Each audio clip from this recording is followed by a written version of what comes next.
One of the most important people in this journey that you're on is your medical care provider, because they are the person that is likely offering you a lot of guidance, a lot of really specific guidance based on your medical history. And we trust, or hopefully we trust, these medical care providers. That's really the crux of what I'm about to say here, is that if you don't trust that person, you need to find somebody that you do trust. And if you have not already found a care provider, trust is one of the biggest pieces of whether or not you should hire them. And it doesn't just have to be the OB that you've already seen, or the midwife that your mom knows, or even your best friend who offers midwifery services. You know, if you don't feel like that is the right person for you, and you might trust them, but you still might not feel like they're the right fit, you deserve to have somebody that you do feel is the right fit, and somebody that will serve you in the way that you need to be served. So if you haven't already found a care provider, I recommend first thinking about what type of birth you want, if you have that option, if you don't have a medical history that requires a hospital birth. So think about if you want an OB, a family care physician, if you want a midwife, naturopathic doctors can sometimes attend a birth. There's options. So look into your options and then ask for referrals. So ask friends that you know that have had a birth that you think is similar to what you would want. Ask them who their care provider was. Interview a few different care providers. Don't just go with the first person you meet. Really shop around, sit with it. If you can, bring your partner with you, your birth companion, and have them help you decide who you want to go with. And trust your instincts. You know, this one person might be famous in the area for delivering all the babies or whatever, but if you don't really jive with them, they're probably not going to be the best fit for you. Ask them all the questions, and don't just listen to what they tell you, but watch how they answer your questions and see how you feel about their body language. And for example, if you are somebody that's wanting to have a VBAC, I tell women that are trying to find a care provider for a VBAC, don't just ask them, will you be my care provider, or are you okay with VBACs, or what do you think my chances are of having a successful VBAC? Ask those questions, but just watch their initial response. If they're initially like, yeah, I think you could do it, red flag. Like, you want them to be like, yes, like, I feel confident about that, or, you know what, I've looked at your medical history and I really want you to have that, but this is why I think that's not an option. I mean, really tune into whether or not they're authentic and whether or not they're an advocate for you.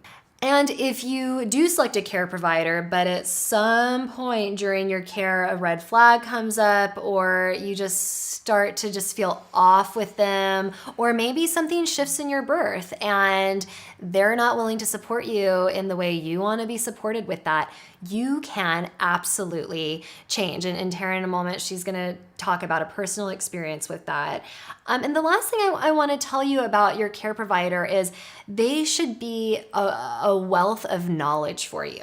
Because in this course, we're giving you more, general information about birth, and hopefully we're helping you get deep within yourself and really explore a lot of the different ideas about the journey of birth. But in regards to maybe specific medical terminology or the protocol at the hospital you're going to, nobody can speak about that better than your medical care provider. So really utilize them.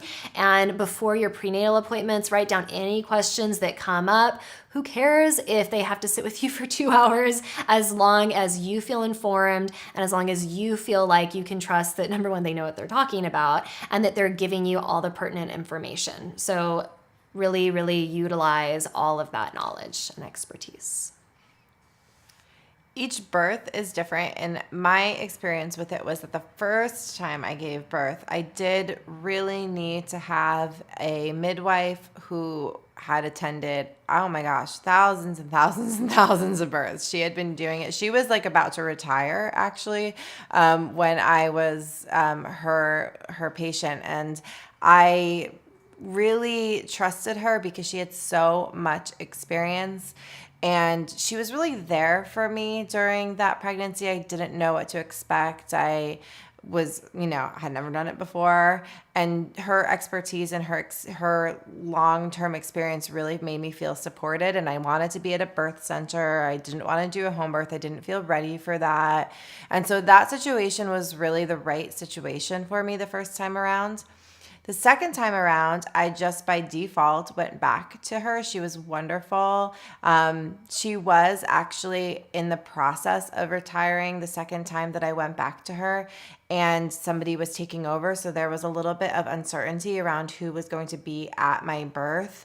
And as the pregnancy unfolded and I kept doing all of this work on myself and really investigating what was important to me and kind of tuning in to what it was I wanted to do, I started to feel more and more like I was in the wrong situation. There was nothing wrong with her. She was wonderful. There was nothing wrong with the person who was taking her place. She was wonderful. But I just felt like there was something, this is not the right fit. This is not the right version of birth that I want to go through this time. I think I want something different.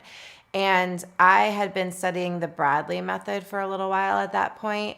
And my teacher was like, well, you know what? I do know this woman. She's a home birth midwife, and I do know her. And I think you would really, really connect with her.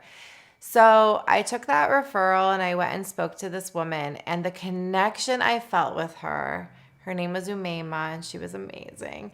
And the connection I felt with her was so strong. It was like instant yes.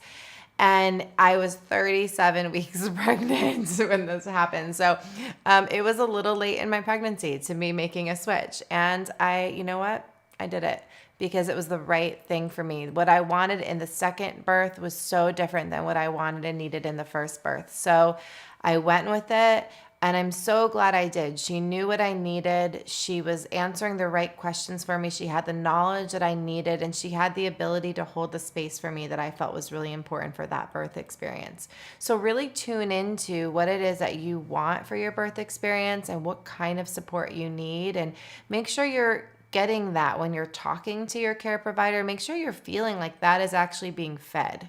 Just like Bailey said, you want to make sure that they are being authentic and that they're really an advocate for you and your process, because your process is unique. Your process is not the same as somebody else's process. So make sure that you are feeling represented, you are feeling cared for, and that you are kind of hitting that mark. It's like you can tell, you get that yes. Make sure you have that yes.